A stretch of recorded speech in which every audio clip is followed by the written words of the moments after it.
The air in my Arizona ranch house felt heavy, like the desert holding its breath before a storm. Just 9 days ago, I buried my wife, Clara, the woman who'd been my compass for 40 years. Her laughter still echoed in the cedar-paneled dining room where I sat, staring at the untouched steak I'd cooked for my daughter Lila, her husband Calvin, and me. I'm Edgar Ramsey, a 68-year-old retired financial advisor, and I thought this dinner would mend the ache of Clara's absence. Instead, it shattered my world. "Dad, it's time to grieve, pack your things, and move on," Calvin said, his voice sharp as a rattler's bite. Lila, my only child, the girl who once drew me crayon hearts, just nodded, her eyes cold as a November dusk. "This house is too much for you now." Too much? This was the home Clara and I built, where we raised Lila, where every scuff on the hardwood told a story of love. Their words weren't concern. They were a calculated eviction. My hand shook around the fork, not from age, but from a fury I hadn't known I could feel. They wanted my home, my sanctuary, for themselves. But I wasn't the broken old man they thought. I'd spent 35 years outsmarting markets and men like Calvin. If they wanted to fight, they'd get one they'd never forget. I stood, my chair scraping the floor, and walked the porch without a word. The desert sky burned red, promising reckoning. I wasn't packing bags. I was planning. Years of financial savvy told me their boldness hid desperation. I'd find out why, and they'd learn what happens when you betray the man who gave you everything. If this story grabs you, hit that like button, drop a comment about where you're watching from, and subscribe to hear how this unfolds. Share it with someone who loves a tale of justice served cold. Stick around. You won't believe what's coming. The drive to my old office in downtown Tucson felt like stepping into a past life. Clara's rosewood desk still sat in my study, her scent lingering in the air as I pored over memories. Lila's college graduation, her arms around us, promising to care for us in our old age. "Family looks out for family, Dad," she'd said, tears in her eyes. I'd paid $92,000 for her degree at Arizona State. Every penny from savings Clara and I scraped together. Then there was a $70,000 for their condo down payment, the $25,000 for their lavish wedding at a Sedona resort, and $43,000 in loans for Calvin's solar panel startup that never saw daylight. That's $230,000. Each dollar a brick in the life I built for my daughter, now thrown back at me like dirt. I could still see Lila at 6, her pigtails bouncing as she rode her bike in our driveway, promising we'd always be a team. "Always, Daddy," she'd asked. "Always," I'd sworn. Now, that promise felt like a lie they crafted. Not me. I opened my laptop, the glow casting shadows across Clara's photo on the wall. Their demand for my house wasn't about space. It was about survival. Calvin's smugness at dinner, Lila's averted gaze. They were hiding something. My banker's instinct screamed, "Follow the money." I co-signed their condo mortgage, guaranteed Calvin's business loans. If they were drowning, I'd find the proof. Tomorrow, I'd visit my old colleague at Sonoran Trust Bank. If Lila and Calvin thought they could bully a grieving widower out his home, they'd underestimated Edgar Ramsey. The desert teaches you one thing. Only the cunning survive. And I was just getting started. The Tucson sunrise painted my study in gold, but the warmth couldn't touch the cold resolve settling in my chest. I'm Edgar Ramsey, and last night's dinner still burned in my mind. My daughter Lila and her husband Calvin demanding I abandon the ranch house Clara and I built, the place where we carved out 40 years of love and laughter. Their betrayal wasn't just personal. It was a calculated move, and I was done being their ATM. I'd given them $230,000 over the years, $92,000 for Lila's college, $70,000 for their condo, $25,000 for a wedding that glittered like their promises, and $43,000 for Calvin's solar panel pipe dream that fizzled out. Each check was written with a father's pride, each one now a wound they reopened. I could still hear Lila's voice at her wedding whispering, "You're the best dad, always there for me." Now, her silence as Calvin ordered me out of my home screamed louder than any gratitude. I sat at Clara's rosewood desk, her framed photo watching me like a quiet judge. Those sacrifices weren't just numbers. They were years of skip vacations, late nights balancing budgets, and faith in family. Lila's crayon drawing still hung in the hallway. Faded promises of family forever, daddy. But forever ended when they saw my grief as weakness and my home as their escape hatch. I knew their type from 35 years in finance. Desperate people make bold moves. Calvin's smugness, Lila's fidgeting hands. They were hiding a financial mess, and I bet my last dollar was bigger than they'd admit. I pulled out my old ledger, the one Clara teased me for keeping like a museum piece.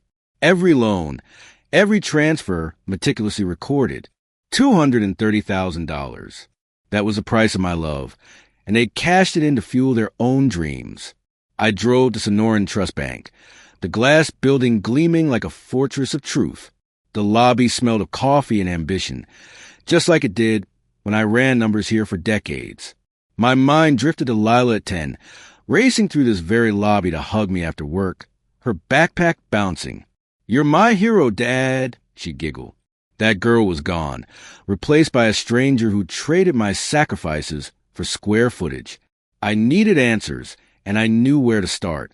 My old colleague, Vernon Holt, still had the same corner office, his desk cluttered with family photos and financial reports.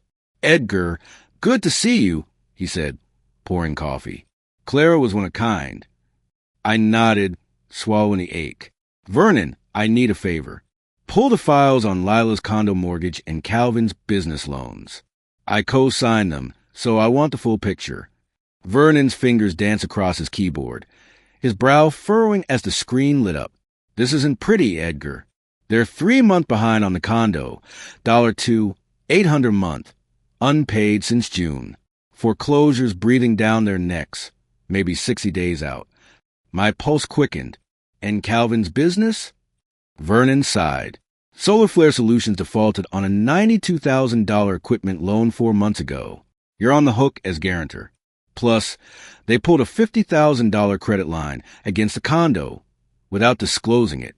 Total exposure? Over $140,000. I gripped my coffee mug, the heat grounding me. They weren't just struggling. They were drowning, and my house was their lifeboat. But I wasn't sinking with them. I thanked Vernon and left, my mind already mapping the next move. They thought they could bully me out of my home, but they'd awaken a man who knew exactly how to turn numbers into power. The desert doesn't forgive fools, and neither would I. The desert air was crisp as I drove home from Sonoran Trust Bank, the Tucson skyline fading into a bruised purple twilight. I'm Edgar Ramsey, and the numbers Vernon Holt shared were still clawing at my mind. Lila and Calvin, my daughter and her husband, were drowning in $92,000 of business debt from Calvin's failed Solar Flare Solutions, with a secret $50,000 credit line maxed out against their condo and 3 months of missed mortgage payments. Foreclosure was 60 days away, and their plan to seize my ranch house, Clara's and my sanctuary for 40 years, wasn't about my well-being. It was a desperate grab to save themselves. The betrayal cut deeper than grief, sharper than the memory of Lila's silence at dinner when Calvin told me to pack my bags and vanish. But I wasn't the broken widower they'd counted on.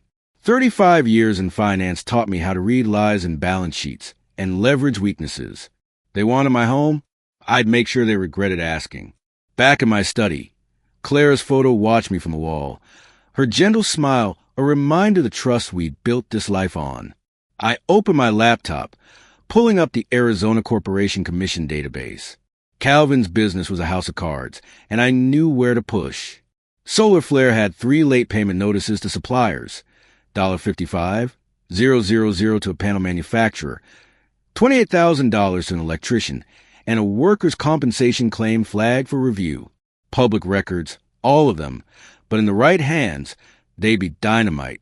I remembered Lila at 22, graduating with honors, her arms around me as she whispered, "You made this possible, Dad." I'd paid $92,000 for that degree, believing in her future. Now, she traded that love for a scheme to evict me. The numbers didn't lie, but they did tell a story.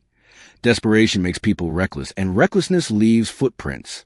I called an old contact, Marjorie Klein, who ran compliance for Tucson's energy sector. "Edgar, It's been too long, she said, her voice warm but curious. Just doing some due diligence, I replied, keeping it light. Solar Flare Solutions came up.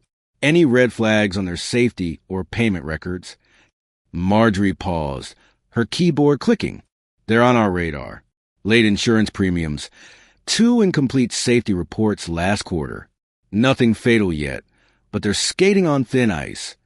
I thanked her, my pulse steady but quick. That ice was about to crack. I drafted an email to another contact, Tom Ballard, a retired inspector with ties to the city's regulatory board. Tom found some concerning data on Solar Flare Solutions. I wrote, attaching the public records. Might be worth a closer look for safety compliance. No accusations, just facts, neatly packaged to spark scrutiny. In my world, information was a weapon, and I wielded it with surgical precision. As I hit send, the desert night pressed against my windows, silent but alive with possibility. Calvin's business was a ticking time bomb, and I just lit the fuse.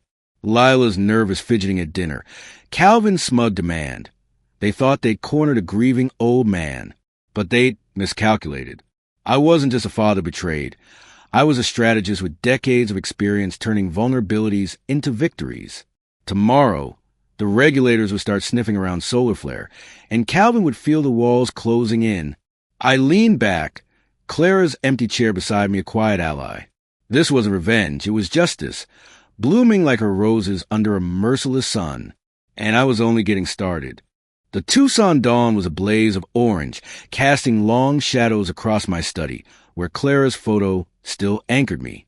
I'm Edgar Ramsey, and the sting of my daughter Lila and her husband Calvin's betrayal, demanding I abandon our ranch house just 9 days after Clara's funeral, fueled a fire I hadn't felt in years.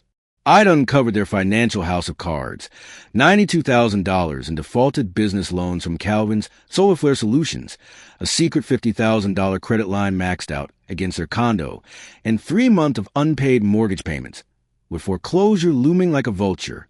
Their plan to seize my home wasn't love. It was survival. But 35 years as a financial advisor taught me how to turn desperation into leverage. Last night, I'd sent a carefully worded email to Tom Ballard, a retired city inspector, flagging Solar Flare's shaky safety records and late payments. Public information, yes, but in the right hands, it was a guillotine. Now I waited, sipping coffee as the desert woke up, knowing the dominoes I'd nudged were about to fall. I drove to a quiet spot near Calvin's latest solar project, a half-finished array glinting in the morning sun. From my car, I watched him pace beside a work truck. Phone pressed to his ear, his gestures sharp with panic. A city inspector arrived, clipboard in hand, and Calvin's shoulders stiffened. My email had worked faster than I'd hoped. Tom must have shared those records with active regulators. And now, Solar Flare was under a microscope. I remembered Lila at 16, crying in this very driveway when her first boyfriend broke her heart. "You always fix things, Dad," she'd said, clinging to me. I'd fixed plenty.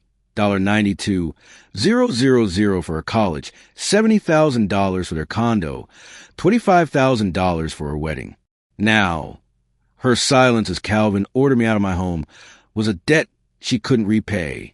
Back home, I checked my credit monitoring service, a habit from my banking days. 3 new inquiries hit Calvin's accounts, all denied within hours. Their debt-to-income ratio, pushing 65%, was a death sentence in this market. I called another contact, Sarah Vance, who handled bonding for local contractors. "Edgar, you old fox," she chuckled. "What's up?" I kept it casual. "Heard anything about Solar Flare Solutions?" Thinking of recommending them. Her tone shifted. "Steer clear. They missed 2 insurance payments, and their last safety audit was a mess. One more slip, and their bond gets yanked. That would shut down every project, leaving Calvin jobless." I thanked her, my mind racing. I wasn't just exposing their lies. I was dismantling their world, piece by precise piece. By noon, my phone buzzed with a text from Lila. "Dad, can we talk? Things are tough." Tough didn't cover it. Their condo was 60 days from foreclosure. Their credit was collapsing, and Calvin's business was a regulatory time bomb. I didn't reply. Instead, I pulled out Clara's old ledger, where I'd recorded every sacrifice. $230,000 total. Each dollar a promise they'd broken. The desert sun climbed higher, relentless, like my resolve. Calvin's frantic pacing, Lila's nervous text. They were feeling the heat, and I was the one turning it up. They thought they could exile me, but I was rewriting their story. Clara's roses bloomed fiercely outside, a reminder that beauty thrives when you prune the rot. I wasn't done pruning yet. The Tucson dusk wrapped my ranch house in a quiet, so deep it felt like the desert was holding its secrets close. I'm Edgar Ramsey, and the fire of betrayal still burned. Lila, my daughter, and her husband Calvin, trying to push me out of home Clara and I built just 9 days after her funeral. Their plan to seize my sanctuary wasn't care. It was desperation, rooted in $92,000 of defaulted business debt, a $50,000 maxed-out credit line, and a condo teetering on foreclosure. I'd spent 35 years as a financial advisor spotting cracks in empires, and I cracked theirs wide open. My discreet nudge to regulators had triggered inspections that shut down Calvin's Solar Flare Solutions, leaving him jobless. Now, I sat in Clara's rosewood chair, watching their world unravel from a distance, my heart heavy but my resolve like iron. From my car parked near their condo, I saw the chaos unfold. Calvin's truck screeched into the driveway at 2 p.m., hours early. He stormed inside, and soon Ray's voices spilled through open windows, Lila's sharp betrayal, Calvin's defensive, cracking under pressure. I remembered Lila at 8, sobbing when her pet rabbit died, promising she'd never let me down. "You're my safe place, Dad," she'd said. Now, that girl was gone, replaced by someone who'd watched Calvin order me to pack my bags. My phone buzzed with credit alerts. 5 loan applications, all rejected. Their 65% debt-to-income ratio was a scarlet letter, and every denial tightened the noose. I drove to a nearby park, blending in with joggers, and watched Lila pace their tiny balcony, phone in hand, pleading with someone, probably her sister in Phoenix. Her voice carried despair, the kind that comes when you realize the lifeboat's gone. Back home, I pored over my ledger, Clara's neat handwriting marking every sacrifice. $92,000 for Lila's college, $70,000 for their condo, $25,000 for their wedding, $43,000 for Calvin's failed dreams, $230,000. Each dollar a piece of my heart they'd cashed out. A new text from Lila. "Dad, please, we're in trouble." Trouble didn't cover it. Foreclosure was 55 days away, and Calvin's job loss meant no income to stall it. I sipped my coffee, the desert stars blinking through my window like silent witnesses. Their marriage was fraying. Yesterday, I'd seen Calvin at a liquor store, carrying out a bottle, and Lila's car broke down this morning, steam rising from the hood. Another bill they couldn't pay. I wasn't gloating.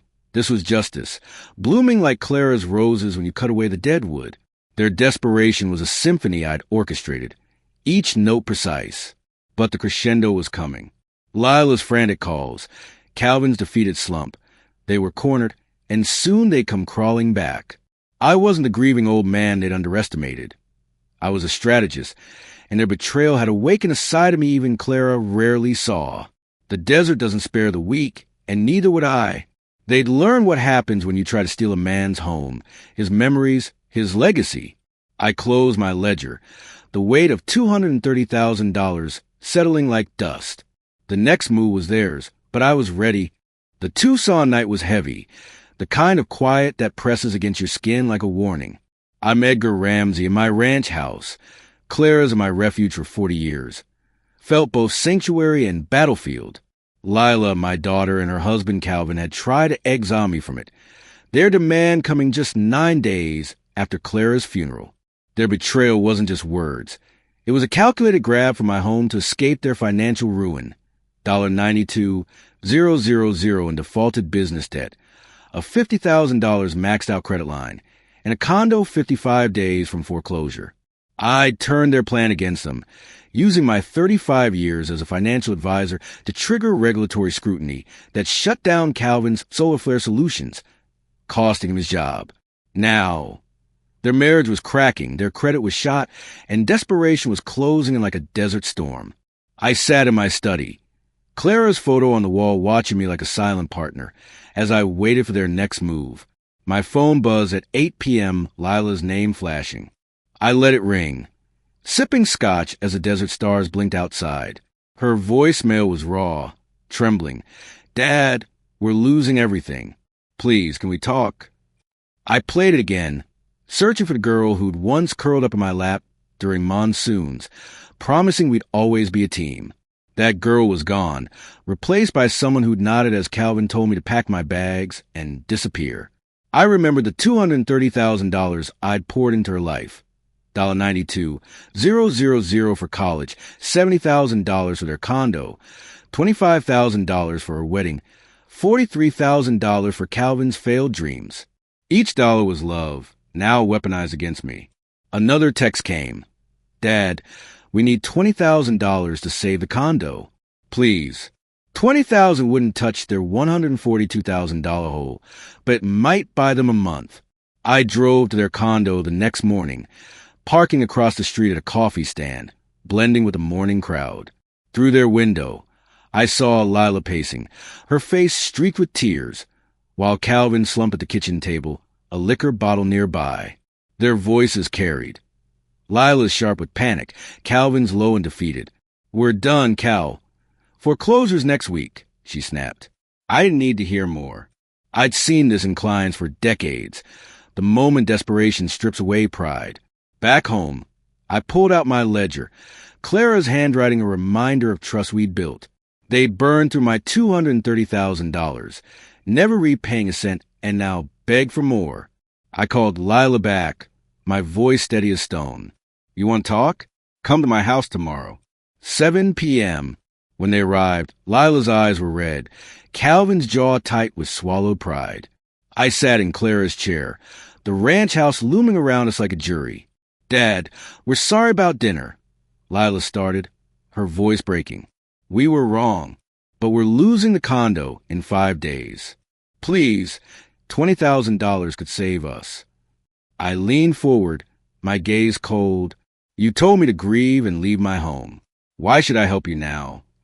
Calvin shifted, mumbling, "It was a mistake. Edgar, a mistake?" I spread my ledger on the table, $230,000 in sacrifices staring back. "No," I said.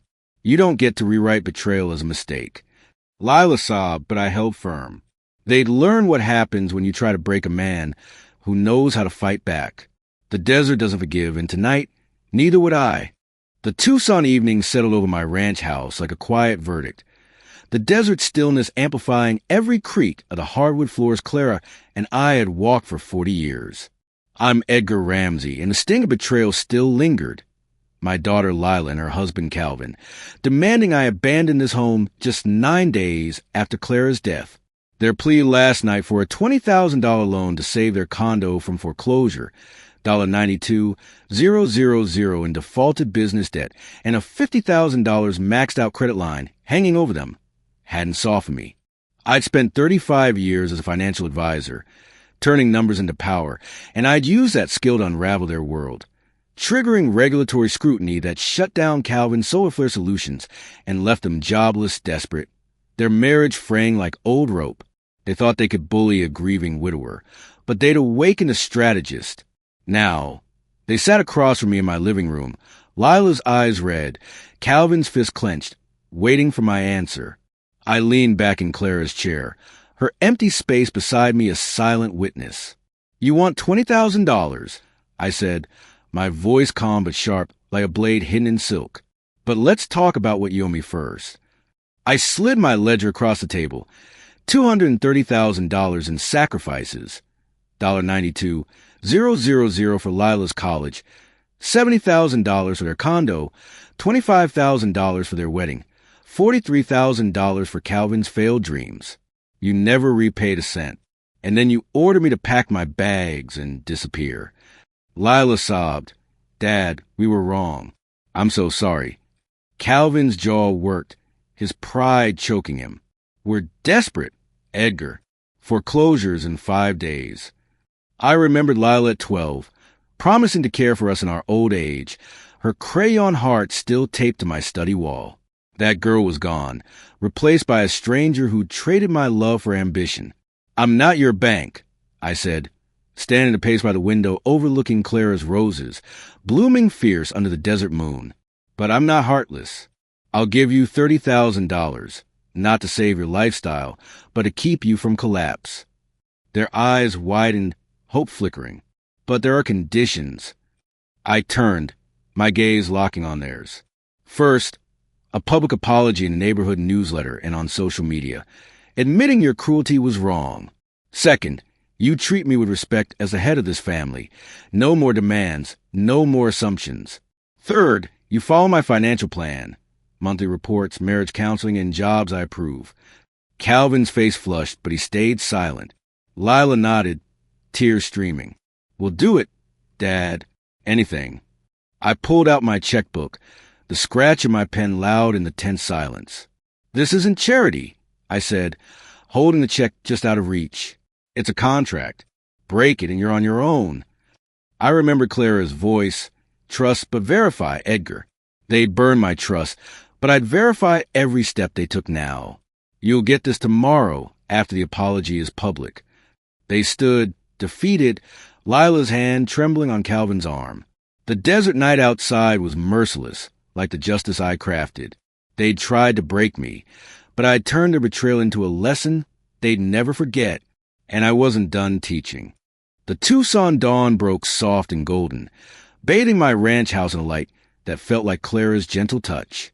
I'm Edgar Ramsey, and the weight of the last weeks, Lila and Calvin's betrayal, their cold demand to abandon our home just 9 days after Clara's funeral, had forged something unbreakable in me.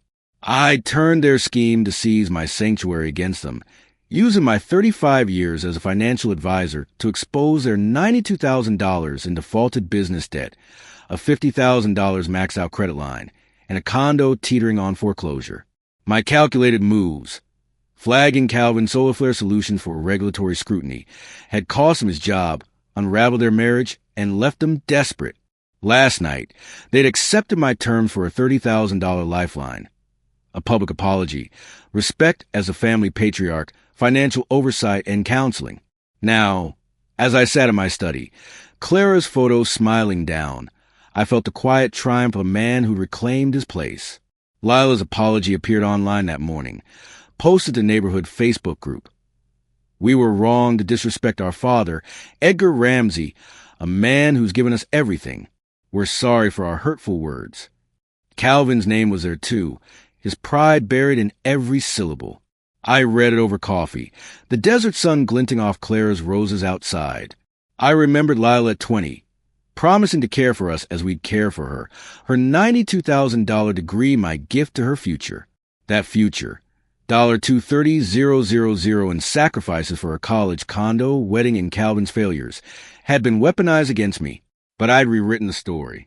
Their condo was safer now, but under my rules, monthly budget sent to my email, counseling sessions verified, Calvin's new job at a warehouse approved by me. They weren't free, they were accountable. I walked to the porch, the desert air sharp with promise. My phone buzzed, Lila's text. "Thank you, Dad. We're trying." I didn't reply. Trust was a currency they'd spent, and rebuilding it would take more than words. I'd given them a chance, not a pardon. The check sat in my desk drawer, ready for delivery once their apology hit the neighborhood newsletter. Clara's voice echoed in my mind. "Prune the rot, Edgar, and the roses bloom stronger." I'd pruned their arrogance, their lies, and now they'd learned to grow right or wither. My home, my rules, my legacy. They'd underestimated a grieving man who knew how to wield power like a blade. The desert doesn't spare the reckless, and neither did I. As I stood on my porch, the Tucson sunset painted the sky in crimson and gold, a canvas as fierce and forgiving as the desert itself. Clara's roses swayed in the breeze, their blooms a testament to her wisdom. Love fiercely, but prune without mercy. I'd done just that. Lila and Calvin thought they could break me, casting me out of home we'd built with 40 years of laughter and tears. They saw my grief as weakness, my generosity as a blank check. But I showed them who Edgar Ramsey really was. A father, yes, but also a strategist who'd spent decades mastering the art of consequence. The $230,000 I'd given them, college, condo, wedding, dreams, was my heart laid bare, but their betrayal turned to stone. Now, they'd lived by my terms, their every step watched, their pride humbled. I wasn't cruel, I was just... Clara would have smiled, her gentle strength in every choice I made. This house, our sanctuary, stood firm, and so did I. The desert teaches you to endure, to thrive where others falter. I'd endured and I'd won. If the story of justice and redemption moved you, hit that like button and share it with someone who'd feel its weight. Drop a comment. Where are you watching from and what hit you hardest? Subscribe for more stories that dig deep into the heart of family, betrayal, and triumph. Click the box on the left for the next tale. Thank you for being here.